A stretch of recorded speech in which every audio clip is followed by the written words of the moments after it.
powerful, self-actualized, wonderful people, but they don't want to. And it freaks me out. So how do I get people to want to be good, ethical, honorable, integrous, intelligent, respectful people? It's a challenge. When we exist in a society where the majority of people operate from below the line. And by the way, this is samurai warrior move. This is me in the dojo. This means I'm ready to take it on. And this is what I want for everybody. This is, as leaders, this is what I want for you. But you get to want it for yourself. And over the course of the next few hours, we're going to cultivate that want. On ways that I've realized are valuable in my life. And surrounding myself with other people that get it. And by the way, again, you're in my room, you're in my capsule. I appreciate you being here. I'm going to tell you some things that are unconventional.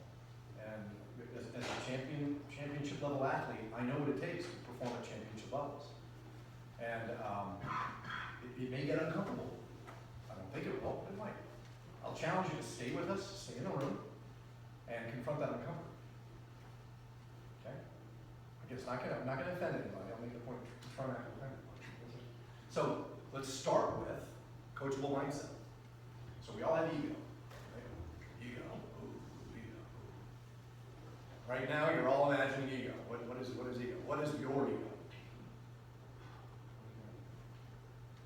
Business owners they all have a lot of ego, right? Don't we? Because we have an ideal, we know we're good at something, and we want to manifest that based on who we are. Okay? We do our best not to be egomaniacs. But think about ego. So, through their word, you guys are processing it. It means something in your heart. Wayne Dyer, right? You all know about Wayne Dyer. Wayne Dyer, prolific. He passed away a couple years ago. Amazing guy. Brings spirituality into business. One of my mentors. On my website, there's a picture of he and I together. He's just a great guy. His acronym, his TLA, his three-letter acronym for ego, is edging God out. Edging God out. Because you're thinking that you're better, than you are. There's nothing wrong with ego. I mean, we all have ego. Ego kind of keeps us alive to some extent. So in that context, you heard me say about this I know thing and everything, and I said, you check your ego at the door. Right now, I'm going to challenge you to realize that there's so much you don't know that you don't know, and being receptive toward optimizing that condition, and conditioning your mind and your heart to be receptive to that. That's coachability. So as an athlete, I was coached, and then I won an athletic national championship, and then I went on to coach it. And it was a sport of rowing. Great, I love coaching. Then I went into the military. And I was considered an unconventional Marine because I would coach my Marines. And I could tell you lots of stories about how I would get into a military environment and I would coach them and empower them and equip them. And they would step up and they would become better people. And people would, why do you do that? How do you do that? And I was looked at sideways because people didn't get that. They didn't want to get it because it was unconventional. And lots of stories through my life, and I'm sure you guys have all had stories around the context of being coached and being coachable. So, for the rest of the day, we're going to take everything we've talked about so far, everything, this is a wonderful soup that we're making, and continue to apply it toward you and your heart. So, distinctions in coachability. Many people are uncoachable. Okay? Operating from a context you already know that the other person can't possibly help you or provide value. Okay? I want you to resonate with the definitions of these, and I want you to assess yourself. Where are you on this scale? Again, don't share it with anybody unless you want to. But this is an opportunity for you to make some distinctions on where you are. Realistically, authentically, honestly. Conditionally coachable. You're operating from a context that you're open to another person's coaching, but only if they package it just right or it confirms what you already know. That's conditional coaching. I've been there, I understand that. Circumstantially coachable. Operating from a context that, given the circumstances are being under control that are threatening your success, you'll take whatever coaching will save you. Resonating with this? So now we're feeling the ideal of becoming more coachable, openly coachable, operating from a context that you're receptive to any coaching, regardless of the circumstances or how it's delivered, and voraciously coachable, where you're operating from a context that you know that you don't know what you don't know, and you're wide open to knowing it. So the champions are the ones that are voraciously coachable. And there's that ego knocking at our head saying, no, don't be coachable. I know what I know. You can't tell me anything. So my challenge to you, again, this is going to be your choice, is to be coachable, be receptive. Again, just in this capsule, this little brief moment, this period of time today. And be receptive toward what you don't know that you don't know about some of these things that are going to be coming at you. You guys open for that? Don't have to be. Yes. I hope you are. Cool. Because for me, conditional. So anyway, like I say, you all have got an angle on this. So my ideal. So let's get into it. So we're going to play some games. Okay, everybody stand up, please. Find a partner. Could be anybody. Don't care. No, whatever. Double up. Okay, so here, there's actually. So actually, I'm just going to read this off the screen. You can read it as it comes up. Okay, so find a partner. Find a partner you don't usually work with, ideally. Stand hip to hip, facing opposite directions. So let's shake their hand. Shake somebody's hand. And then just now stand hip to hip. Now stand hip to hip, based on the way. No, just walk into each other. Here. Shake your hands. Shake your hands. Okay, now. And then just walk into each other. There you go. Good. Give it like go now. Good. Take their hand in a handshake grip. Take your partner's hand in a handshake grip. Firmly plant your feet shoulder width apart. To win a point, you must pull on their hand and get the back of their hand to touch your hip. They get a point if they can get the back of your hand to touch their hip. So you've got 10 seconds to win as many points as you can. Go! 10 seconds. 10 seconds. Go!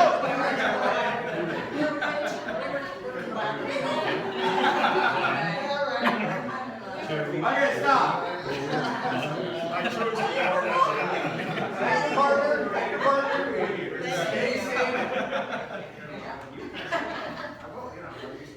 That was quick. It was a game, right? So, what would happen? How did it go? We were collaborative. We were even 3 times.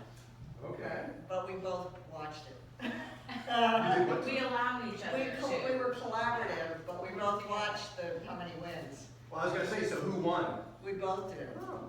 Because we were collaborative. Any other reflections? I observed. We can't tell you, but we can show you what we did. What? So we just went like this. 1, 2, 3. All right, so they were collaborative too then. Yeah, but I tried to beat him by strength and got. So, but again, I observed some other paradigms. What happened? Okay, so We were even. collaborative. He was quick right off the bat. I got it right away, but then. Go Dennis. Go Dennis. So it's interesting how a lot of people approach this as a win-lose. Yeah. I'm gonna, as opposed to, so what caused that? How did I realize that? Because I think we were the 2 women in the room, and we decided to make Well, you were already connected. I was looking to you, Okay. but you were connected. All right. Good So enough. the 2 of us decided to be, partner. It was pretty immediate. It was pretty immediate. Good, what was your experience? We fought it out pretty hard. So by the way, back to the rules. You've got 10 seconds to win as many points as you can. I didn't say that it was a competitive thing, did I? At the same time, let's reflect on this. Look at the society we exist in. We're preconditioned for win-lose. And again, I'm not here to condemn. I mean, you can go ahead and take this coaching on or not. Or you can maybe be like, hey, I got it, or whatever, and hey, how can I expand this? It's an opportunity for us to kind of explore our condition, because as it says, that their games are a reflection of behavior. Interesting condition. Okay, another game. So face your partner, No partner change, because we have to change our mindset. Okay, I'm going to give you 5 seconds to look over your partner. Look at them, get to know them, see them, every aspect about them. Just look at them. Okay, now turn around, back to back. Nice put you in the car. Okay, now everybody change 5 things about your appearance. Just change 5 things about your appearance. You mean change? Yeah, physically change them. There's nothing I can do. Well, for instance, my button. I can unbutton my button. If I have glasses, I can take it, whatever. I can't take my shirt Oh, off. there's a lot of things you can do that. No. So just change them real quick. Change 5 things. 5 things? I don't think I can do it. That's hard, Chris. Yeah. I know, it is difficult. 1. Okay, Beth, we're waiting on you. Hurry up. Back to back now, back to back. Okay, now turn back around. You have 10 seconds to find those 5 things.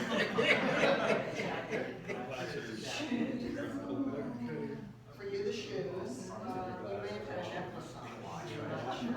Yeah, so you're right. Cheater, I cheated. It's only It's around on my your secret. neck. It's only around your neck. Maybe that's what it's- Okay, I got rid of my ring. I got Okay, rid of stop. my- Spin around, back to back. Hair back. I think I only got 4. Back to back.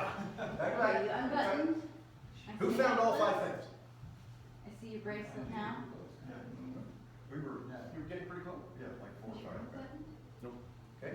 Yes. Now. He had 6, Jonathan lost his hand. Gentlemen, that's okay. Okay, now, change 5 more things. Go. Change 5 more things. Change 5 more? Change 5 more things. Right now, change. Oh, I Go. did do You got 5. 10 seconds. Change 5 more things.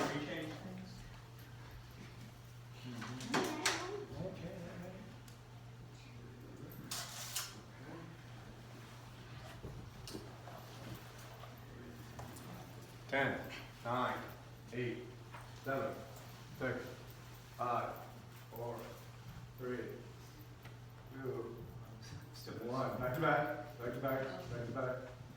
Still waiting for this one. Okay, turn around. Let me see. See if you can see the 5 things you just changed. Yeah, it was good for you. Okay, button.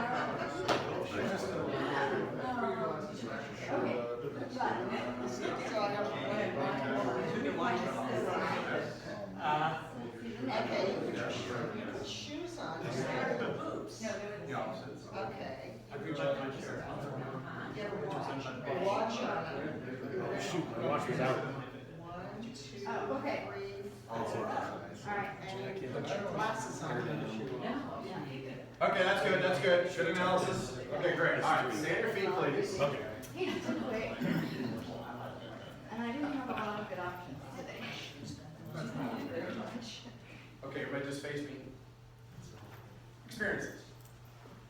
What was your experience with? Well, it's sort of repetitive and remembering and observing and looking for things that weren't obvious. Did you find them all? No. How about you? What was your experience with? I just realized that I really don't size people up, I guess, you know, I just look right here. You know, I just look from the shoulders up, I never just do a full length view. Which to me, from a metaphysical standpoint, I think I'm probably gonna miss it too, not just physically, but also maybe missing something in a conversation like that. I love the fact that you're taking it to the next level. Distinctions, look at the distinctions you're making. Who else? Who wants to share? For me, it is about listening to what people are saying and focusing in on their face. I'm not usually very observant about clothing, even though I work in that industry. That's funny. I couldn't tell you. I mean, I couldn't tell, if I closed my eyes, I couldn't tell you what one person was wearing here. Because I just don't, I'm not observant about that. I'm listening, I'm trying to listen to what people are saying. I want to see their eyes and hear what they have to That's say. awesome. Love So- it. Process what Mary Ann is saying. Process how she's saying it. I thought you were asking for too much. Ooh.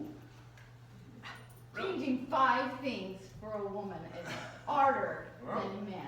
Yeah. Men have buttons, they have belts, You they. did your It's hand. not fair. Feel the energy in the room right now. Anger over it. Feel the culture in the room. All men? Everybody? Just notice how you're showing up. Games are a reflection of behavior. So by the way, I've done this game a lot of times. The first 5 changes, didn't know what you should do. Kind of walked into this, there was no really parameters that were laid out, felt a little bit awkward. Maybe you had some fun, maybe. Did anybody feel uncomfortable? A little bit, yeah. Like, what am I supposed to change? Ah, Oh, screw my Chris. list I need to take off before I can ask myself. I would have, had I not been with Mary Ann. Yeah, by the way, if it was If I a didn't man- have Mary Ann as a partner for the first time, I would have become a little uncomfortable. There you go. So, and by the way, from a gender perspective, ooh, there's a whole parameter paradigm there that we can get to address. Whoa. Maybe you could think about things that change. So anyway, the other perspectives you get to take on, because I love doing this. I love being able to engage. The second 5 things that were changed. Was it harder or was it easier? Harder. Ooh, harder. Easy. Easy. Easier. What's the But norm? then again, we agreed that we were gonna do it, we weren't gonna be, we were gonna let the first round go, and really go for the second round. Okay, good, love it. And all that time to. Got No, it. it was instinctive. You two No, we might just be looked at each other and troublemakers. she said, let's just let the first round go, and we did. By the way, when you were doing this, were you doing some market research, looking around, seeing what other people were doing here? Yeah. I wasn't. Yeah. I was not. Isn't that interesting?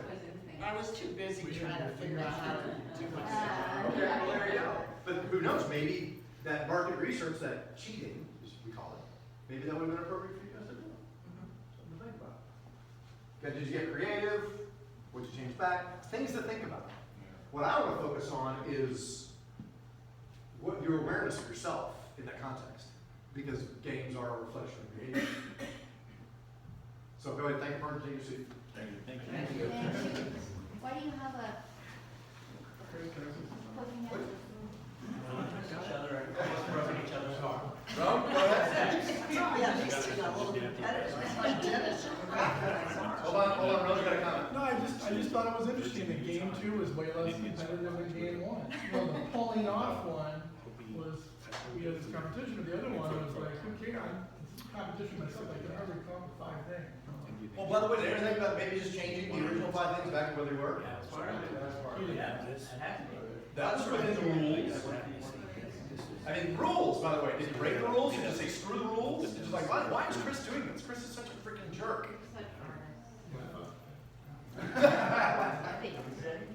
You know, I found for myself, the first time I wanted collaboration and I wanted to be kind of in partnership because I didn't know where this was gonna go. Yeah. But the second time, I was willing to, okay, Mary Ann, so let's just Hey, drop the guys, first. if you're gonna talk, please take it outside. Sorry. Sorry. Go ahead. Mary Ann said, okay, let's drop the first time and let's do it, you know, let's just start again. And the second time, I was willing to do it more competitively, but yet it was fun. Fun, competitive, frustrating, uncomfortable, analysis. So that was just an exercise in this capsule. And now you're sitting back in your seats again. How are you showing up now? Same as you were before? What's changed? Get a little bit more competitive. Anybody hotter? No, it's. Hotter than anybody? Yeah, the temperature rose. Energy shifted a little bit maybe? Different perspective? Maybe you're pissed off? Maybe you're just like giddy like a kid? Distinctions. So in this context, I mean, this is a great perspective around, we had a little moment, we played some games, reflection of behavior, again, not judging.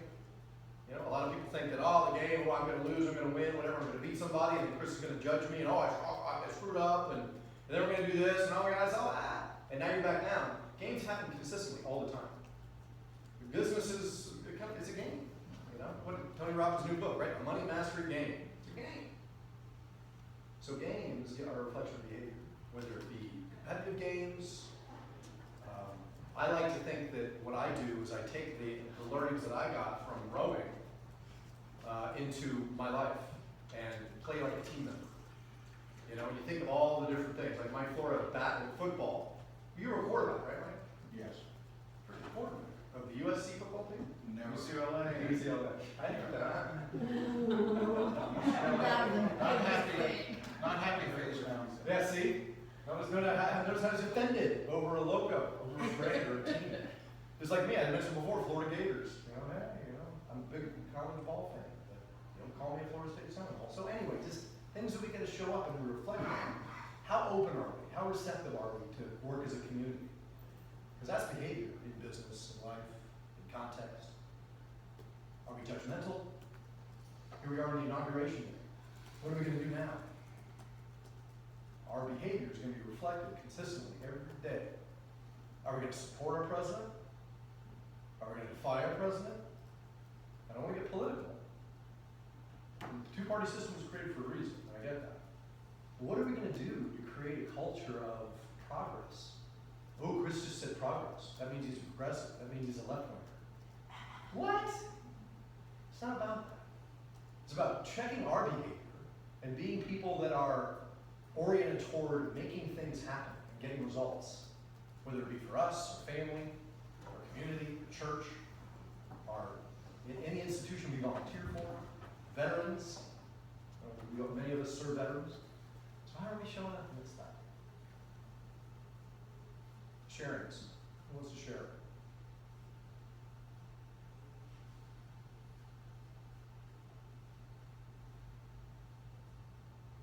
Are you asking to share about the election? No, just share it. How you feeling? Do you feel comfortable? You mean just in the room? In the room right now, share. What are you feeling? I just threw politics at you, I threw competitive stuff, I confronted you, we had an exercise, you feeling hot? How do you feel? You feeling comfortable? You feeling perturbed? How you feeling? My energy level's up. Cool. It definitely is, and the awareness is up a little bit too. And I haven't come down from like before I started. Is that a good thing? I'm not sure, you know, that's the thing. I think I'm open enough to say I'm not sure whether that's good, bad, or productive or not. So I'm right back to where I was before. But I mean, that's kind of a no condition. High, low, lows, but you're gonna egg the plan. So we have to do some stuff, we had talked about it, now I'm right back to, all right, so what's next? What's gonna be the next thing? What's coming in place? So I'm very neutral, back to where I was right before we started. Is that like a part because of your training too, because being able to be up for situations and then being able to tone it back down again? I mean, I would think that Yeah. it's a part of your training. It's a very rapid reassessment and recalibration of where you're at.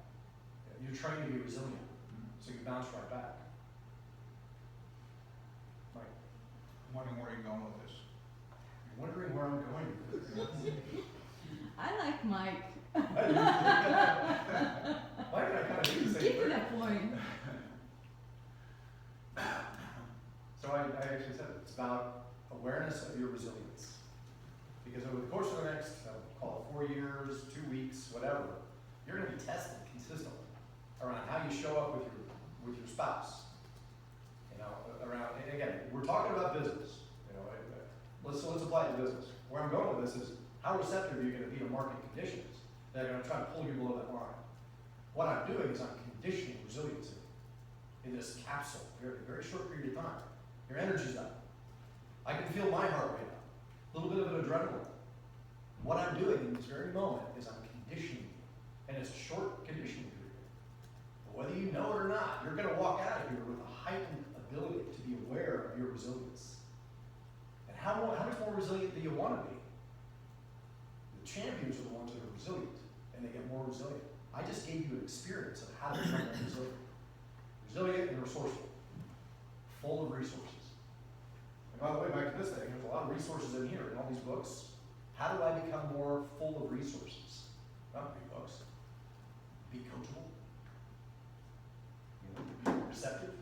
You know, if you wanna, by the way, New Year's, right? New Year's resolutions. I'm not gonna ask you to raise your hand up. How many of us have created a goal or a resolution to lose weight?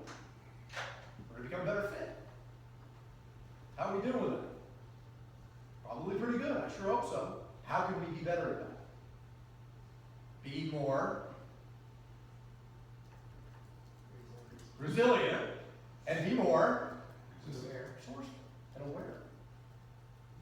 And be ready to be perturbed. One of the key aspects of business in the context of being, coachability is being receptive to being perturbed. What do I mean by perturbed?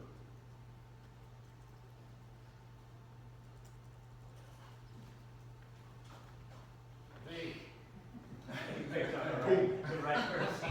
I'm perturbing Jay, right? You're lucky you picked Jay. Yeah, it is interesting, isn't it? You cheated because you saw he was going to be nice to you for a good while. Thanks, Jay. It's back to the dojo, back to the martial artists. The masters are the ones that are receptive to being thrown off balance and to being defeated by a more capable adversary. I don't want to be defeated. So what you get to do is, in this economy, and we'll talk about what this new economy means in a moment, because that's kind of the title of the seminar, is show up ready to be perturbed, ready to be taken on, ready to be challenged. Because that's what cultivates championship level performance. And I always say these two words, or not. It's always your choice. So we got to show up with that capability, and I just condition that capability over a very brief period of time for you to be able to step up your game and be more resilient and resourceful. Cool? You guys got this? You on board with me? Are you happy? Yeah. Sure hope not. We're not happy? Well, no, see, the thing is, I'm not in it for your comfort, just so you know. As we're in this room, it's gonna get a little bit more uncomfortable, and I hope that you're feeling uncomfortable to some extent, that you're feeling perturbed. I'm in it for your success and results. And this was distilled in me as a kid, as an athlete, you know? It was distilled in me as a Marine Corps logistics officer. It was distilled in me through all these different things. And what I do is I want to be able to condition you guys to know the truth. Tony Robbins doesn't tell you he's doing this to you in the seminars, but this is what he's doing. This is how you become excellent. This is backing up what Gordon said. Mindset, conditioning, understanding ourselves, who we are. So, and this is the joy, the wonder of what we're doing here today. And again, it's an opportunity for you to take it on, or not, and integrate it, is what it comes down to. Now we're in the integration mode. So everybody just kind of take a deep breath. That was a kind of an intensive little thing, little games, you know, confrontational, but just be aware of your breath for a moment. Matter of fact, let's just go ahead and just sit up in your chair. Put your pens down.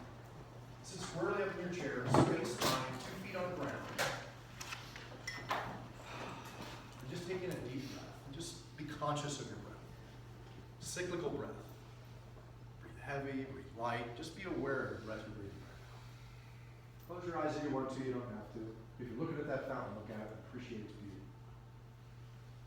So just breath awareness, awareness of your breath. Feeling the air coming in through your nose, with your mouth closed, through your nose. Feeling the temperature of the air. Into your lungs as it's going in, filling up your lungs. And then as the out breath goes out, feeling the warmth of the breath going through your nostrils. And just for a moment, we're just going to be aware of our breath. And while you're breathing, be grateful for the fact that you can breathe.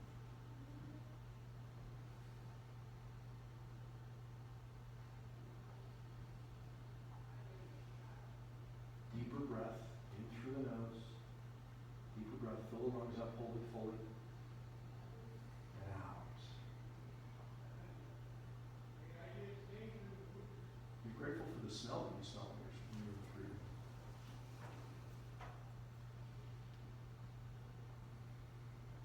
Okay, we're going to take 3 conscious breaths in through the nose together. Pull it in. Fill up your lungs completely. Hold it. Hold it in your lungs. Don't let it out. You got to hold it. And on the exhale, just let it out nice and slow. And be grateful for everything you're experiencing right now. The next breath, pull it in through your nose. Pull it in fully, slowly, slowly. Fill your lungs up completely. Don't let it out yet. Hold it. And let it out through your nose. And this third conscious breath, as you pull it in, be grateful for everything you've got. Your family, your business. Pull it in, hold it, fill those lungs up. Be grateful for the life that you're living right now. And as you let it out, open your eyes.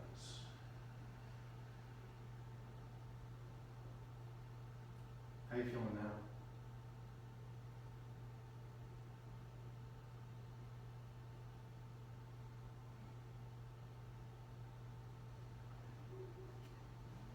Are you feeling any differently than you did 5 minutes ago? What's up with that? Look at the level of control you have over your state. So now, right now, we are in a much more resourceful state this second. Because of breath awareness, because of gratitude. Notice the energy, notice the culture. Isn't that interesting? So now what we got to do is integrate this into our lives, and that's what integration is about. So now you're going to see this now applying it toward business and championship level performance, because we all want to perform as champions. So think of Michael Jordan as a champion, basketball champion, right? He's out there every day on the free throw line, right? Every day he's out there doing the basics, you know, doing what it takes, championship level performance, precision, discipline, mental game.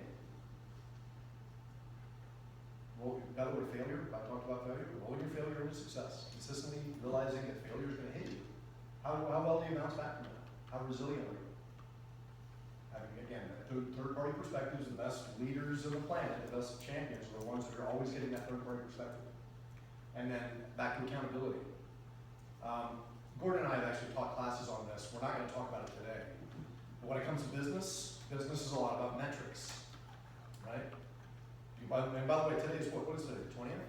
Do you guys remember your business taxes are due in 10 days? You better get with your CPAs because you got to account to the government how you did by January 31st, in case you weren't aware of that. My CPA let me know that a few days ago. And I'm like, oh, gotta reconcile the books now. So that's all going on. And realize business is a numbers game. So being receptive to keeping score. You know, if you're in business and numbers, if you're not aware of the score, what are you doing? So what kind of metrics are you using to account for your success? Could be revenue, could be profit, could be how many leads you're generating, could be how well you're converting those leads. All key aspects of awareness around performance. So in this context, we're going to talk about management versus leadership. So we're all business leaders.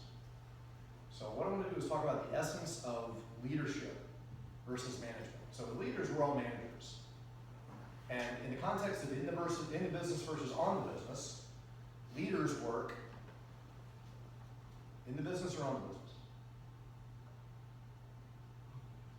Primarily on the business. Managers work in the business. So here's some perspectives around leadership versus management, around the essence of leadership. Leadership's all about change, welcoming change, embracing change. Management's all about stabilizing in the midst of that change, right?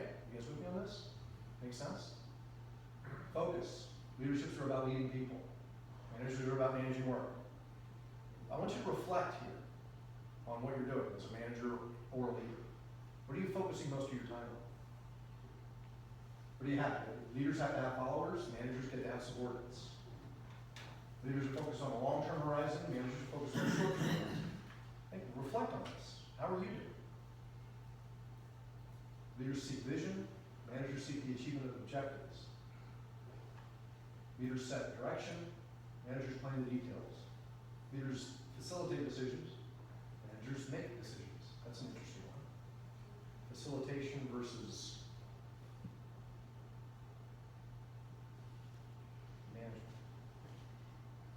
Power, personal charisma. Leaders are personally charismatic. Managers have a formal authority. Leaders appeal to the heart. Managers appeal to the head. Passionate versus controlling. Proactive versus reactive. Selling versus telling. John Henry, we talked about the selling versus telling. So selling. I love doing sales training. We're not going to do that today, even though we're all in sales. But the essence of selling, by definition of sales, is the process of enrolling people to achieve their vision by leveraging their solution. And if you're selling from that space of enrolling people to achieve your vision, that's going to make all the difference. Because otherwise people see through it. And then transformational versus transactional. So we're in the transformational game as leaders. Transforming people ideally to be able to take themselves on and optimize their capabilities in their businesses, in their lives, based on the services we provide. You guys on board with it? Does this make sense? John's contemplating.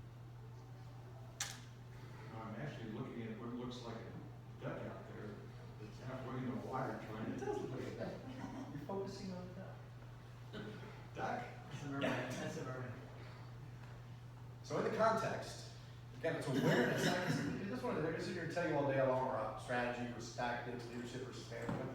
It's time for us to confront what we're doing around strategy versus tactics. Too many people are reactive in business, right? Now, just like we talked about before, today we're in the business, we're tactical, we're working in the business. The key to success is, we call it planning, strategic planning, having a plan.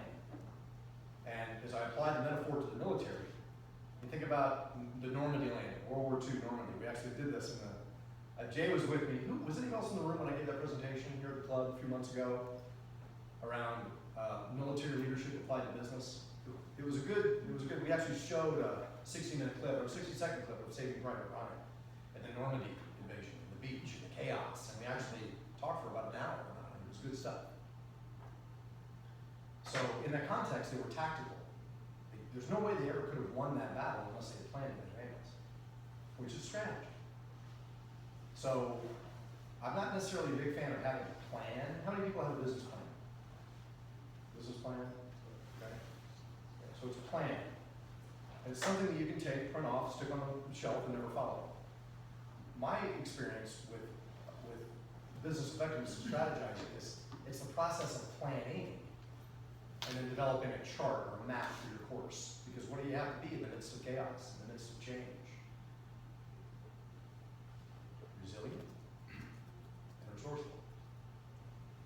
Somebody said to me recently that, was it you that said it? It's like in the midst of the plane changes, the battle plane changes after the first salvo. That's good. Battle plan changes after the first salvo. It's true. So regardless, the key is that planning conditions you to be able to be resilient and resourceful in this context. To be able to take yourself on when the adrenaline gets up, when you get perturbed.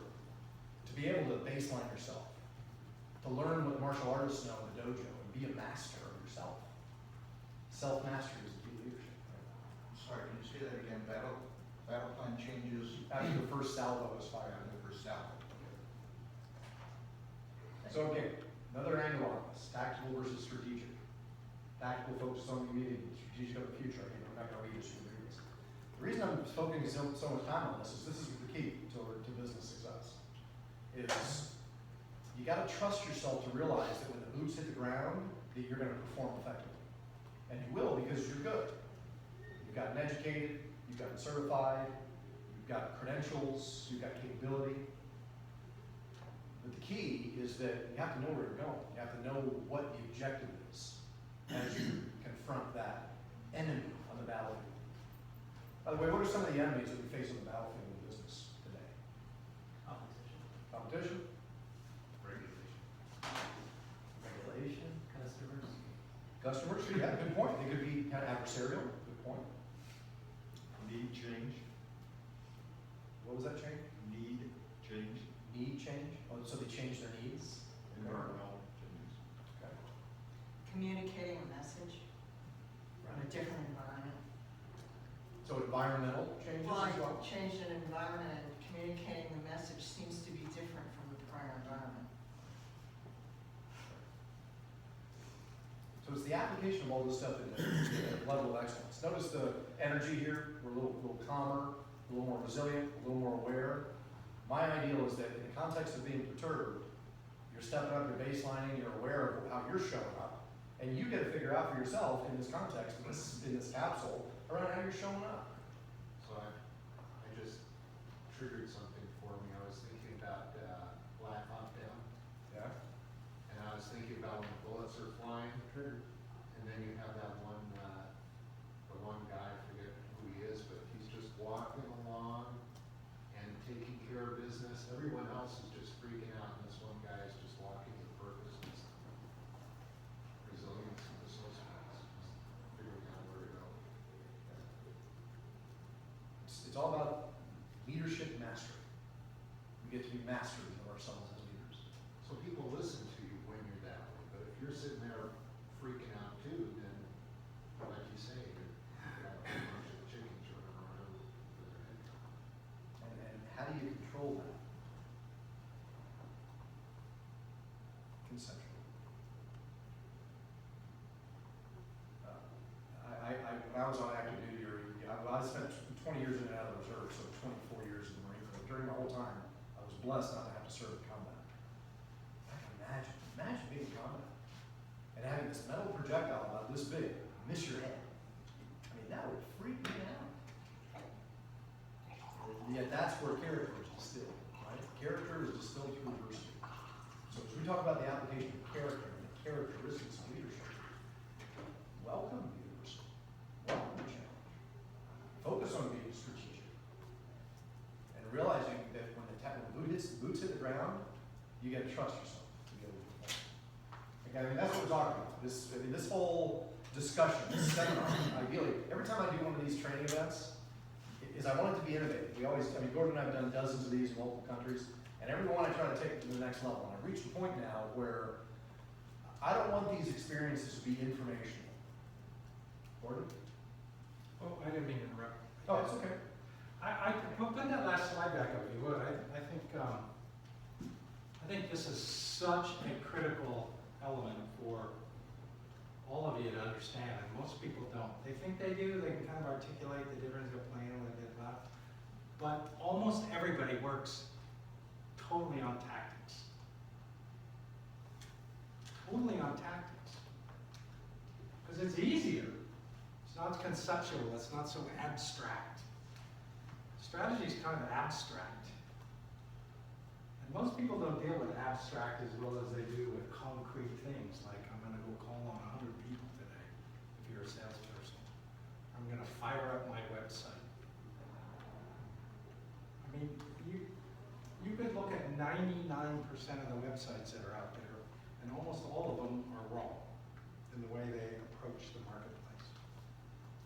In that they all talk about themselves. We're the best, we're the biggest, we're the greatest, we're the most awesome, we're the fastest, we're the best price, we're the this, we're the that, we're the this, we're the that, we're the this, we're the that.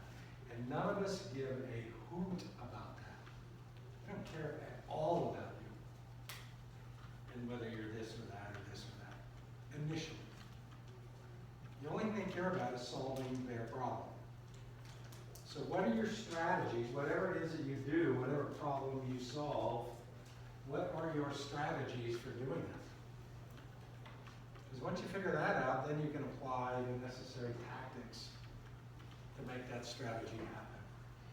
But if you don't do that, you're going to apply tactics first, and you're going to spend a bunch of money on a website, as an example, and it's not going to do any of the things that you want it to do. It's just going to be there, so check mark, I got a website. But if I go there, I'm not going to be particularly interested, or it's not going to cause me to take action.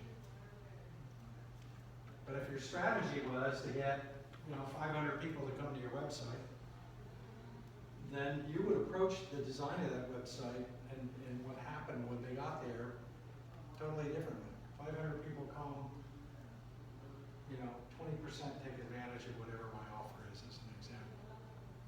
Right now you approach that all differently. And it is huge for you to sit down and think about what your strategies are. Particularly near term, in the next 6 months, where do we want to be in 6 months? What's the strategy to get there? So in Chris's example, we got to take this beach, right?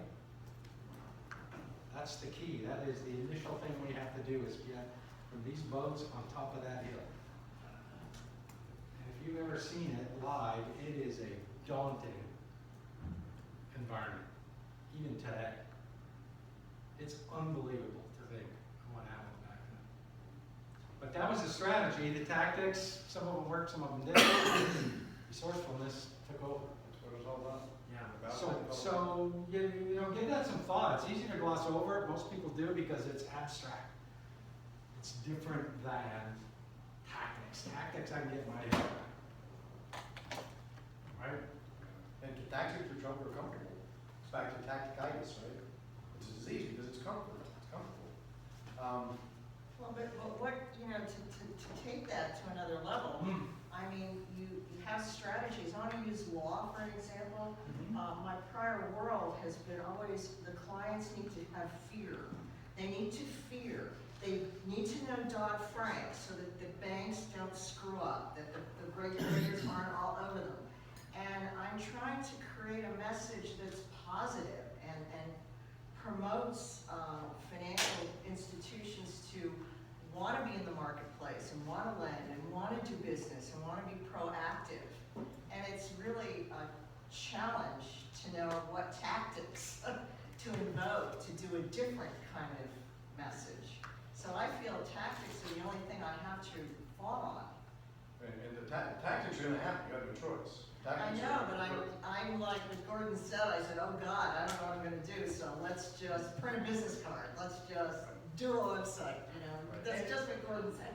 But what's the answer? Like, what's the right business So card? what do you want to accomplish? Well, I want to accomplish letting financial institutions and mortgage lenders and those people who lend money to know that yes, there are regulations, yes, there are cultures, yes, there are regulatory agencies, but yet we can be in an optimistic, positive place, and they can enhance their revenues and deal with their commercial real estate concentrations and their securitizations in an optimistic, positive way under Dodd-Frank. I mean, I want it to be optimistic rather than, oh my God, if you don't do this, the regulators are going to be there Friday night at 5 o'clock, which has been the message of every law firm I've ever been in. So that fear. It's still Fear. Yeah. Okay. we're actually gonna give you a tool. Legal risk. Yeah, we're gonna give you a tool a little bit that's gonna help you process all that Okay, in the context, because like I said, we're gonna give you some tangible things to be able to apply to your business. okay. But it starts off with being, back to that fertile soil, being receptive to them, so I hear what you're saying. One of the things I was taught is, you know, and we all know this, one of the keys to successful business is action, massive action, right? Go out there and taking action, being active. At the same time, activity can be the anesthesia for lack of results. You want to write that one down. Activity can be the anesthesia for lack of results. I don't have to write that. And I've been guilty of that. Just like, man, I do a lot, I go to bed at night, and I did a lot, and I had a full day, I feel really good, and I sleep well, but I wasn't productive. And we delude ourselves oftentimes by spastic action, massive spastic action. But there's different tracks of action though. I mean, when you're in a law firm and you're massively productive on the 17 transactions on your desk, you build, 2,500 hours in a year, and your clients love you, is different from when you have a new collaborative consultant negotiating educational legal, I don't know what to call it, enterprise, where you have different kinds of productivity.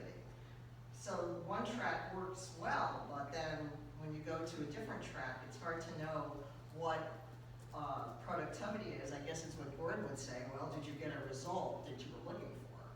And so I think that's complicated. So I wouldn't say, did you get a result you're looking for? I would say, what result are you looking for? Okay, Right? So that's it. What are you trying to do? Who do you help? And what are their needs? Right? My needs to understand Dodd-Frank and how it impacts my business. well, I think I communicated that to a chief credit officer of a bank, and I sent him what I believe, after a conversation with him, he needs, I think. And he didn't respond, and I seen him Tuesday. And I was curious to see whether I really hit what he really said to me, or I kind of took what he said and made my own little thing. So it's complicated, I don't know, maybe I'm overthinking it. Maybe I should wait till Tuesday and see if he read it. By the way, I hope you're all applying this, because even though you guys are not in law, you have the same concept. You have the same paradigm. So I appreciate you bringing it up, Yeah. because we all get to apply it. So, again, transactional is what we're talking about. Changing the way you look at things, all right? When you change the way you look at things, the things you look at change. So my ideal is to change the way you look at yourself. Change the way you look at the marketplace. Realize that this is not it's funny because it's inauguration day. It's going to be a new paradigm that we've never faced before. So from an economical perspective, it's a new economy. It's a whole new paradigm. Even though the construct is still the same, we have some celebration. So even though the construct is still the same. So what I want to do is apply some teachings of some of the gurus back to all these books. And this whole ideal of planting seeds into the fertile soil of your mind, of your strategic mind, and actually giving you some tools around how to capably apply these thought processes and get results. Seth Godin. Who knows Seth Godin? So prolific author, prolific blogger, tribes, a great book. What we're doing is we're building tribes. Social media is all about building a tribe, right? This book is actually a little bit old now. It's about a few years old. But it's prolific. So I'm going to use Seth Godin as an example. And by the way, I'm not a guru. I've written books, know a lot of stuff, but I don't want to be a guru. I want to take what the gurus talk about through all these books and apply them to get results in business. Tony Robbins is a guru. I was able to travel with him. Now what we do is we take his concepts, innovate them, and synthesize them, and get results in business. That's what Gordon and I did. Is we learned, we met people at business mastery events, and then we drove the results home in their business, and they got great results. So in context, new economy, new rules. All media is now optional. So these are paradigm shifters. This is where we're at now. Back to innovation, looking at things like unlike you've ever looked at them before. So people are nobody's going to look at you unless they want to. So think about this as you market your law services, as you market your financial services. Nobody's going to look at you unless they want to, especially in the context of social media. The mass market is no longer important. The niches are what's important. The only work that matters is work that matters. Just because it's important to you doesn't mean it's important to your audience. Back to needing and wanting, right? Doesn't matter what you think they need. It's what they want. So focus on what's important to your audience and make them want it. And we're going to show you some tools around how to do that. So when it comes to marketing, coordination of connections. Somebody needs to arrange the connections so that they're meaningful. You know, a lot of social media these days. What's the trend on social media now? On Facebook, it's video, right? It's really interesting to see all these people doing videos, and all they're doing is showing me how much of a narcissist they are. Yeah? I got one guy that I used to work with, and he's doing all these videos, and it's just turning people off because his heart's not in it. He's just leveraging a technology because it works for other people. It doesn't work for him. So don't just clamor for technologies and methodologies just because they're working for somebody else. Trust. Anybody read Lencioni's book, The Speed of Trust? Really good book, The Speed of Trust. Oh, no, I'm sorry, that's not Lencioni, that's Covey. Stephen R. Covey. Oh, Stephen M. Covey. Covey's son is The Speed of Trust. Lencioni wrote a book called The 5 Dysfunctions of a Team. And the foundation of the pyramid is trust. If you don't have trust on your team, it's not going to work. So the key is in the marketplace, as you're marketing, people have to trust you. So everybody's, when you're at work and everybody's going in the same direction, that enables you to find ways to connect and create value. Permission.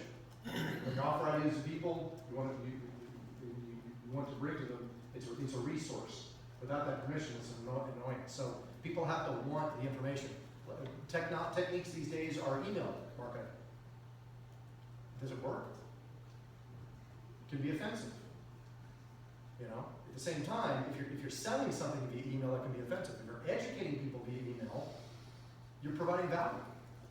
So again, that's a channel. But you have to get them to opt into your emails, right?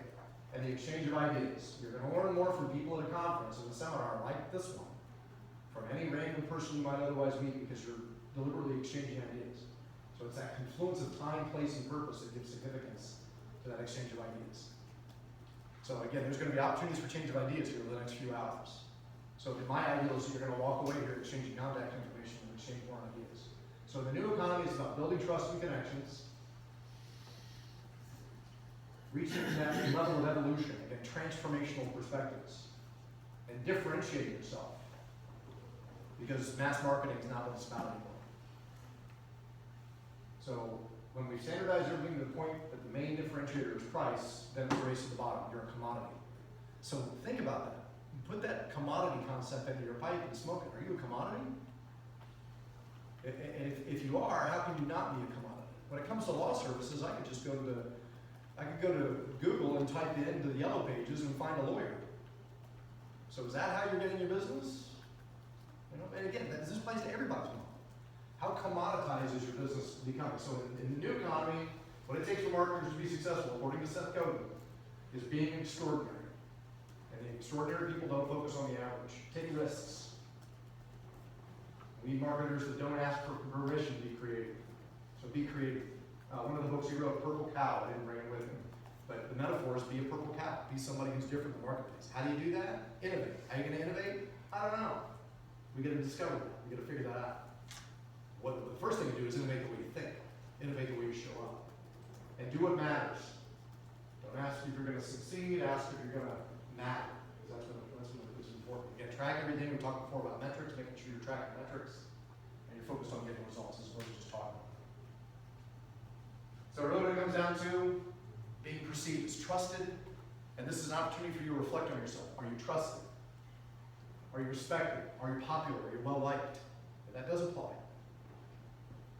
Are you knowledgeable? Do you have brand loyalty? Do you have preemptive strategy to differentiate yourself from the competition? Because the competition is going to be out there. Are you educational? Back to what you were saying about Dodd-Frank. People don't know what the ramifications of Dodd-Frank is going to be. Educate them. You know, the whole blogging proliferation. Be a blogger. You know, be somebody who's a thought leader. And that's what people are looking for that level of education-based marketing. And be helpful. Be somebody who's helpful, not just trying to get business. These days, one of the kiss of death to business, especially in the information age, is to take business. People are out there wanting to take business. And there's nothing wrong with making profit. top line revenue. But if you serve effectively, then you're giving value and you're earning business. Good stuff? Planting seeds in the fertile soil of your mind, taking root into your models, your unique models. And again, don't take it from me, take it from the gurus. So, all right, so this is good. So a lot of ebbing and flowing going on. There's a pendulum swinging back and forth. Prolific authors, perspectives. You guys could probably share with me perspectives on books that I haven't read yet that we can apply. What I want to do is share that, collaborate, cross-pollinate. And then the pendulum swinging the other way, giving you some doctrine, applying it, taking notes, writing the stuff down, committing to applying it, and leading down the track. So now, I want to take it to the level of integration of everything we're talking about in that exercise we just did. It's about being present. Presence. So what do I mean when I say presence? What does that mean to you? Awareness. What's that? Awareness. Awareness. Awareness of what? Everything around you, your environment. Living in the moment. Everybody knows Eckhart Tolle, right? Prolific author, Power of Now. Again, don't take it from me, take it from this guy Eckhart Tolle. Talks about optimizing the moment, the now, the presence. He wrote another really good book called A New Earth. It's actually better than the first one. And I know I'm just throwing books at you guys. Make sure you're writing them down. Come up here and take snapshots of these books. You bring your iPhone up here and take snapshots of them and commit to reading.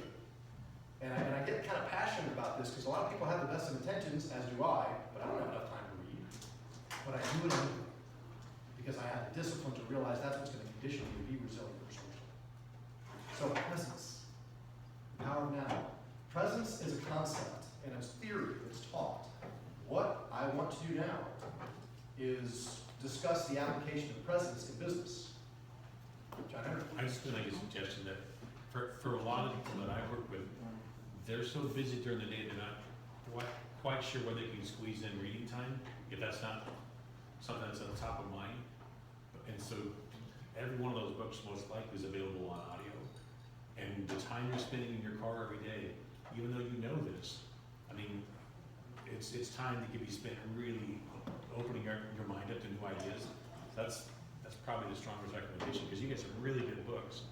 But if time is of, where can you find time to learn? That's all I'm suggesting.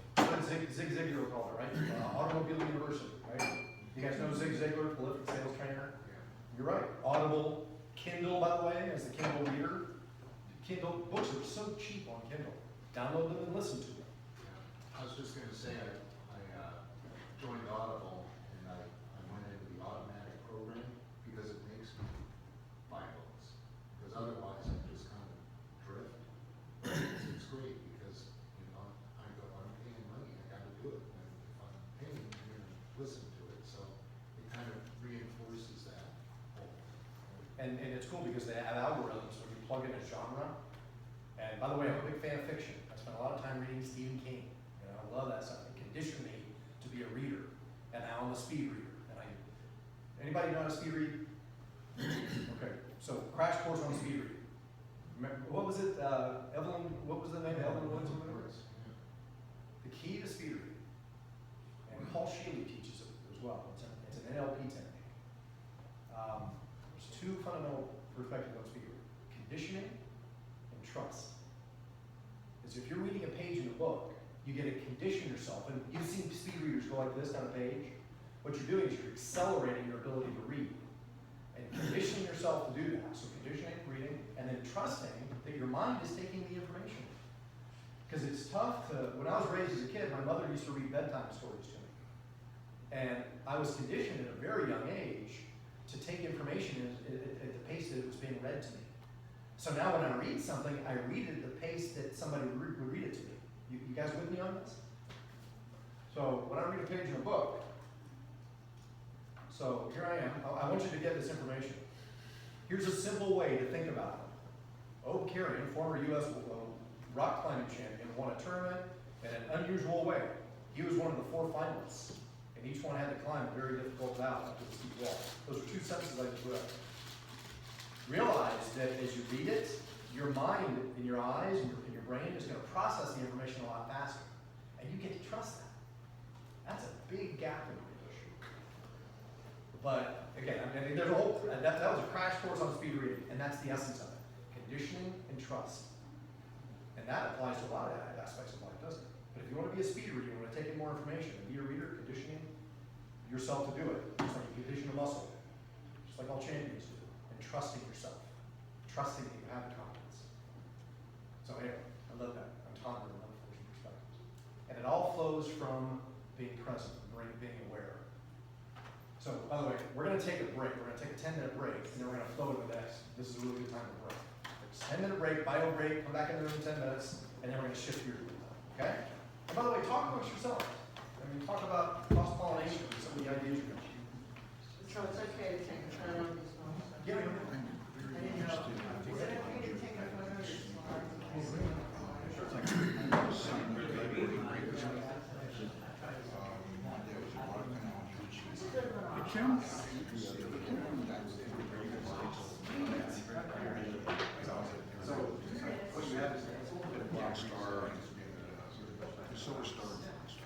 Cool.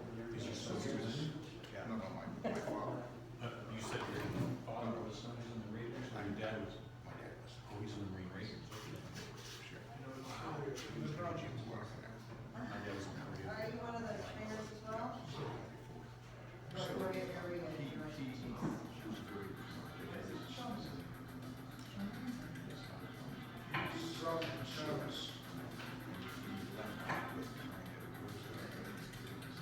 That's really one of the things I do with religion and practice.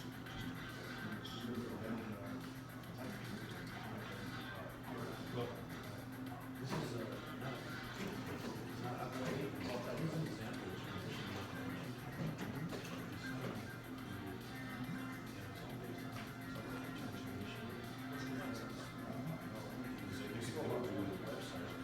People started gathering and suggesting that a lot more spending on one program because it proves you're going to get concepts about having a conversation with people about the definition of the business. Communication survey. That was a good question. That was very so this people understood. So what we're doing is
So, Gordon?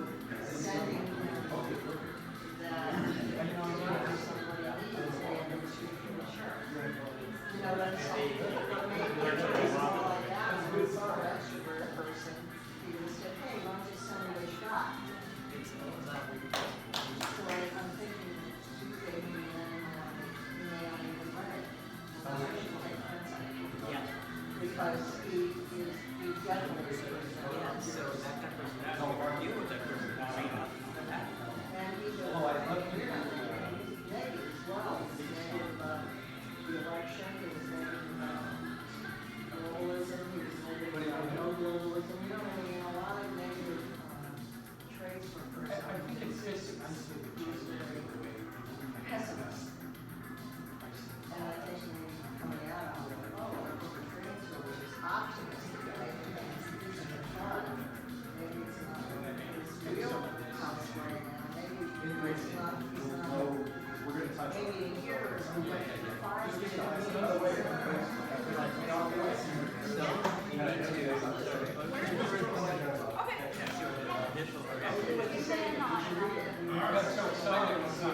Let's see what he says. Well, I got a whole box of I them. know I think you did, I said something, maybe I came up a little too strong at first. It was not exactly. I thought I said I sent you something. It's blue, so I better get another one. Yeah, it's funny, but it's really different than the kind of brand that you offer. Because it's the trust of the work, there's 10 files, but when you have your own brand. Yeah, but you have the, I think that's good. Oh, Yeah, I know, I agree. I actually kind of had a flash on the motion. Like, it's a large lights are flash.